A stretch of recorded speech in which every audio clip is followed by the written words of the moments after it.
Kasunod ng trending revelations ni Shala Dismaya sa Bubblegang, lalantad ang isang bagong character na may isisiwalat daw na katotohanan.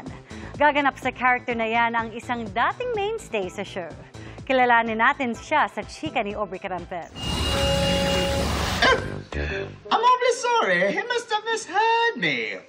I didn't say heart condition. I said my sister was having a heart condition in London.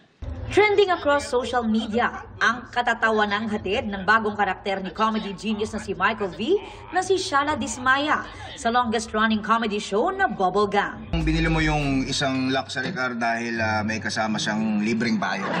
Huwag ka magsisinungaling, maming ka. Hindi po totoo yan, Your Honor. Yung payong po ang gustong-gusto ko. Binili ko yung payong dahil may libre siyang kotse. Marami siyang revelations. Ang wish ko po, sana mawala na lahat ng mga korap. Sa iba't ibang hearing na dinaluhan. Sis Maya, galit ka ba? Hindi po ako galit. Dismayado lang. Hiyang-hiya naman ako sa inyo, no?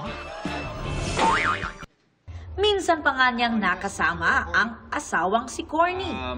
Bali, hindi niyo po naitatanong. Birthday po kasi ng asawa ko today. Kaya with your permission po, gusto ko lang po siyang batiin. Alam kong napakahirap ng pinagdadaanan natin ngayon. Bali, kahit papano gusto kong maramdaman mo na I'm here with you. For better or for worse.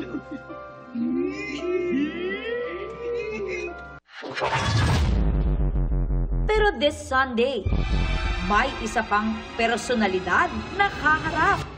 Ang katotohanan. Hindi pa nga pinapangalanan pero agad na yan nagpa-excite sa viewers at longtime fans ng show. Looks familiar mula sa ayos hanggang sa pananamit. Ang tampok sa short teaser, ang nagbabalik na si Rodfield Macasero. At ako natutuwa kasi makakapag-perform ulit ako sa Bubblegang. Sobrang na-miss ko sila sa aking pagbabalik. Yan, nakita ko mga bago, andun pa rin, pero syempre andun pa rin yung mga luma. At ayun na nga, nakakatuwa at excited din ako sa magiging reaction natin dun sa video. Masaya lang siya guys, kaya watch for it.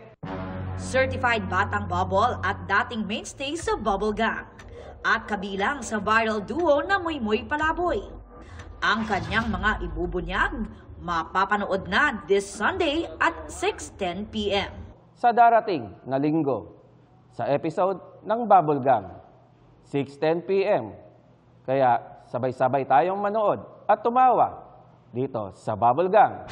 Aubrey Carampel, updated sa showbiz happenings.